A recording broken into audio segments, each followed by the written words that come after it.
This talk has the distinction of being the ugliest presentation here, as well as the most bleeding edge.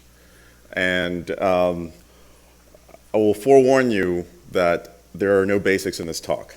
So we're just going to go through a refresher, and then we're going to jump straight into descriptor indexing, because that's how exciting it is.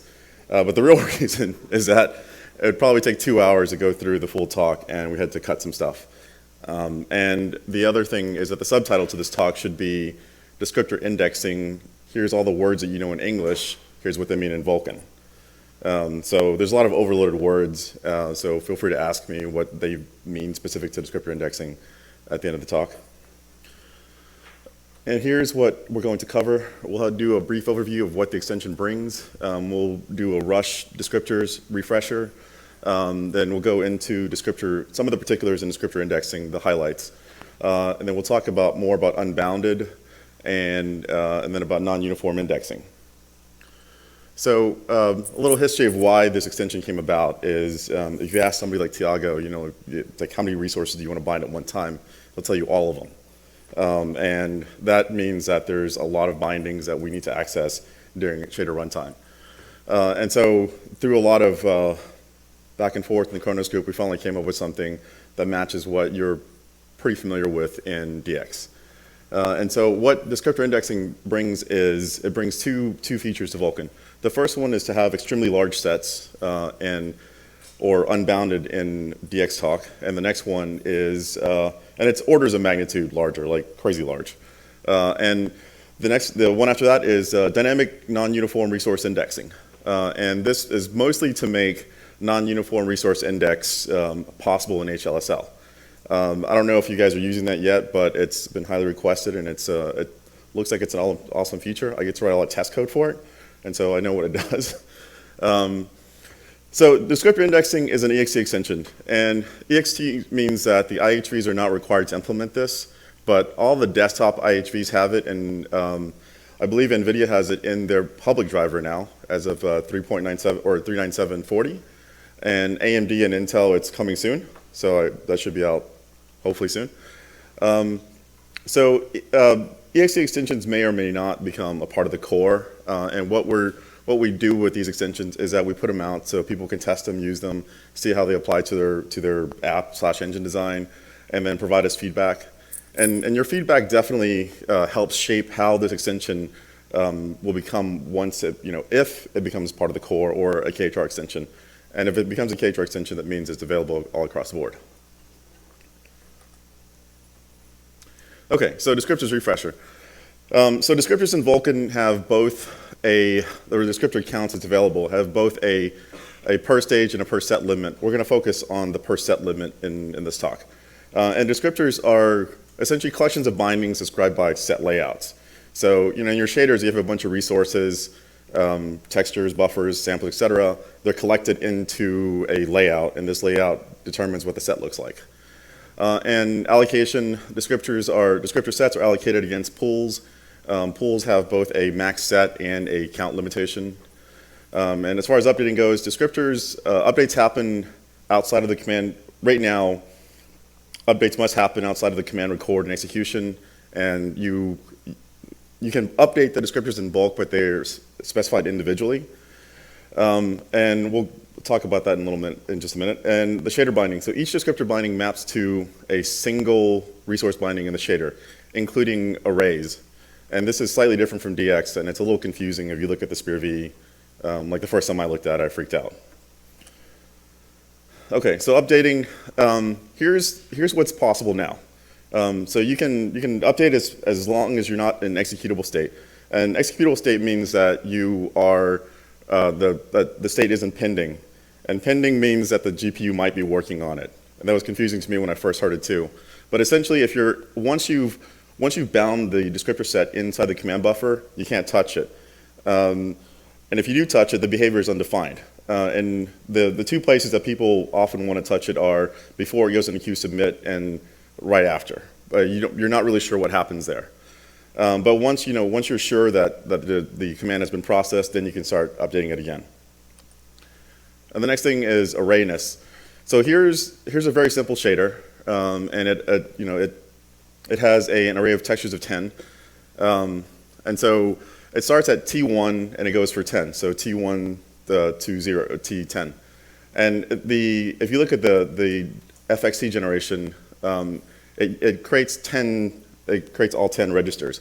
But in Vulkan, it only creates one binding with an array of 10. And so if you're debugging and you have to go to the speed review level, you don't freak out. It's there. The array behavior is exactly the same. Okay. So sorry, I just covered this. All right. So descriptor indexing basics. All right. So applications can create much larger sets with VKEXT descriptor indexing.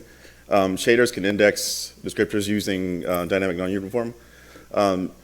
You can query what the limits by using this struct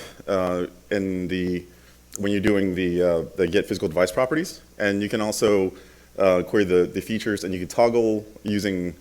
I'm sorry, these structs are incredibly long, and I can't even say them properly, so I'm not going to try. Thank you, spec writers. But essentially, these two right here, you pass them into either this one to create device and this one into get physical properties, and it tells you, or features, and it tells you what the device is capable of. So the other thing was I started to write out code snippets that I can show you guys, and by the time I got to the second slide, it was like 4 pages of code to get this thing set up. And so what I'll do is I'll write a sample, post it somewhere, and then tweet, get at API Vulcan to tweet it out so that people can see it. Because I'm sure you don't want to hear me talk about 8 pages of code. I also don't want to talk about 8 pages of code. So you will, it will require the SDK 1.173, and your driver has to support VKEXT descriptor indexing. And as far as compiler support goes, DXT supports this now for HLSL, and GL-Slang and Shaders support for GLSL. I'm not sure if GL-Slang is planning to add it or not. You can acquire that from the GitHub issue. Hi, I've got one question already. Yes. Can you define the phrase dynamic non-uniform? Yes, I can. That's probably a typo. I should have probably just typed non-uniform. But dynamic non-uniform just means that each invocation of the lane, going back to Daniel's talk, can be arbitrary. So when it's dynamic uniform, all the value is the same across all the invocations. Does that make sense? Okay. So that's what I meant by these words are overloaded. Okay. All right. So descriptor indexing, the limits and organizations change just a bit. You get there are still limits imposed by the driver. They're just ridiculously big, and the minimum limit per set in the spec is 500,000. And so that means that you can reference up to 500,000 resources inside your shader. Whether it's a good idea or not, we'll leave that up to the designers. And here's how much they increase for certain IHVs. I wasn't sure if I could quote names, so I anonymized them a little bit.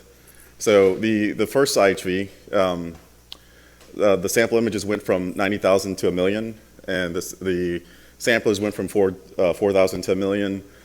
And storage buffers went from 90,000 to 1 million as well. And on this other IHV, if you're familiar with this, you probably know who this is.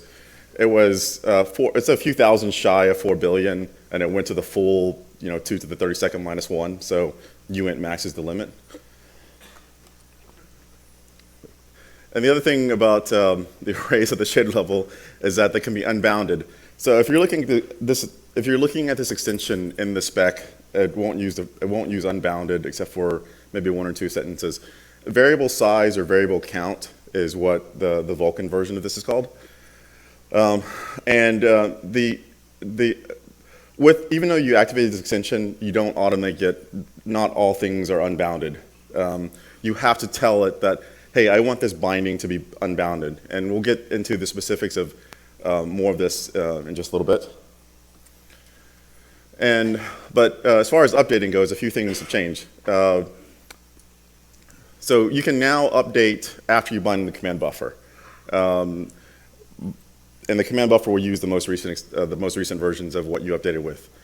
You can also update in any command buffer that is in pending state. That means it's executed on the GPU, as long as that descriptor is not in use.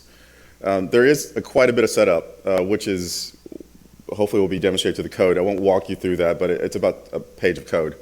Not to say that this should deter you from using Vulkan, because it's equally as long in DirectX as well. The other thing about being able to bind, to update after binding, is that your bindings, your sets, and your pools have to be created with a special flag. But if you're just using update while pending, then it's just one flag, and you do that during the descriptor creation time. And so here's what the new version of updating looks like.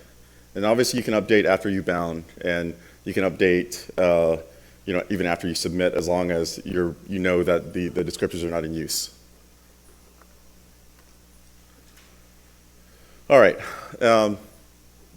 So we talked about being able to update descriptors while they're not in use. And so here's a more specific example of it.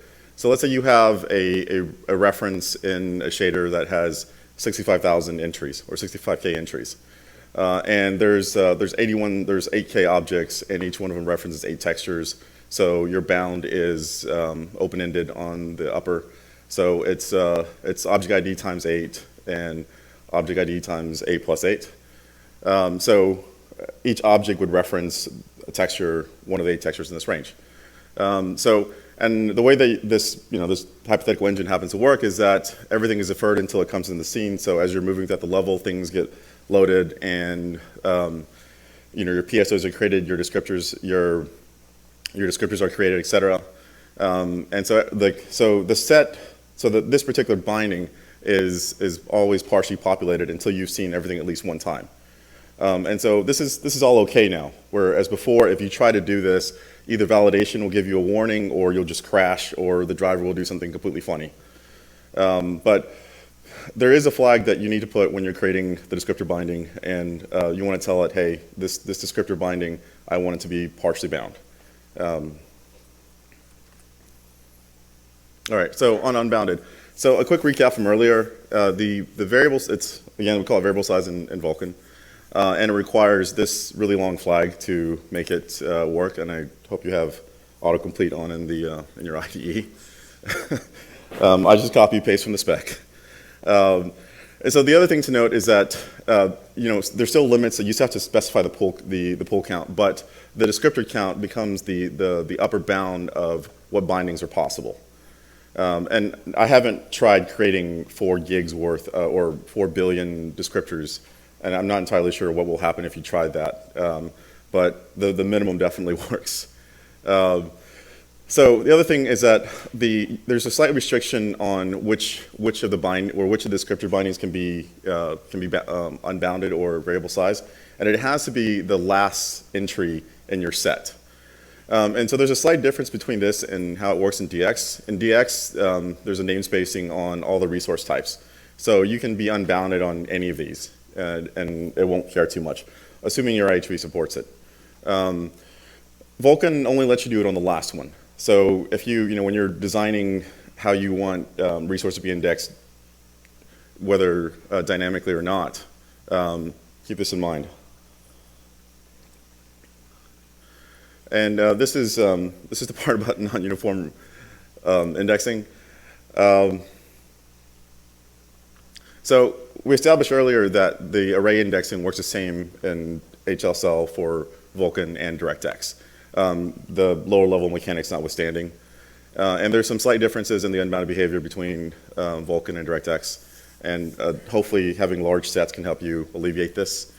So if you want to do non-uniform resource indexing, you will need to enable the feature when you're creating the device, because otherwise it won't work.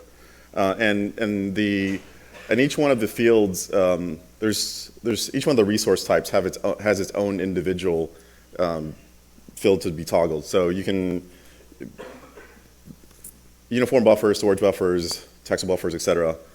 They all have individual flags that you need to turn on. So maybe the best thing to do is just grab whatever you see on your GPU, look at it, and decide like that's the best thing.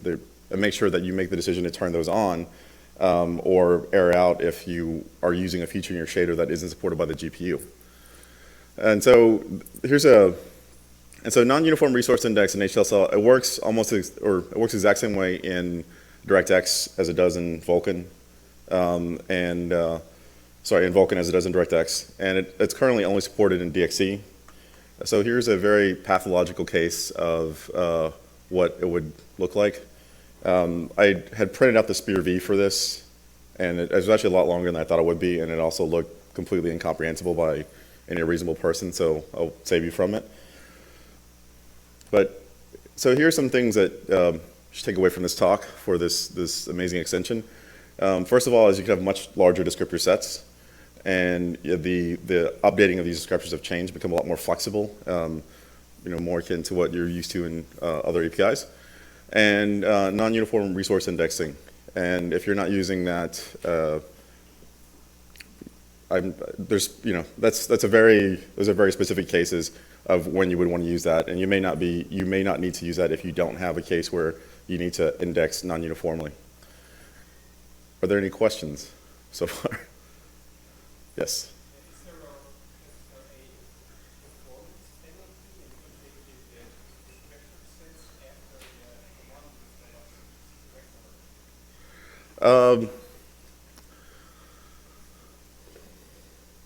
I can't be for certain that it won't happen across the board, but technically there shouldn't be because it hasn't started execution yet. So if you bind and you haven't submitted yet, I don't see a reason why it would be. But depending on the implementation, there may be some overhead, but it may be negligible.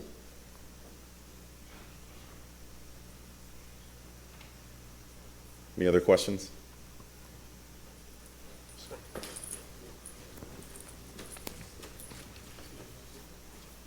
Hi. What is the use case of the descriptor indexing? Why do we would need like okay. So let's say you 65K of textures? Well, I can't tell you why you would need 65K of textures, but let's say you design a game engine, and because of the crazy high refresh monitors, now you want to render 6 frames in flight as opposed to 2 frames in flight, right? And each one of these has to carry different resources. And so, if you have let's say you have some shader that uses 300 or 500 resources per call, and you want to put this, you want to use this shader across these multiple frames. And obviously, if you want to render objects, you need to segment which frame maps to which level of which bin of resources. So there's not a pathological case of why you would want to use this necessarily. If you have a very high requirement for the types of resources or the number of resources that you want to access at runtime, this is what this enables. And also, if you have shaders in like compute shaders or picture shaders where you need to reference resources non-uniformly, that means that it's not the same across the entire the entire wave. Then you would need non-uniform resource index. Otherwise, the compiler will still compile the code, but it has unexpected behavior. Like you'll get like crazy weird edges, or it just won't render correctly at all. Does that answer your question? Okay. If there's any terms that I've used that are confusing while writing this thing, I realize that there's a lot of them, so I can clarify anything if anybody's interested. I just wanted to add that a common case for us is basically batching multiple draw calls. So you basically, instead of switching pipeline states, often if you have the same shader and the only thing that changes is the resources, you can actually batch those draw calls and then index them.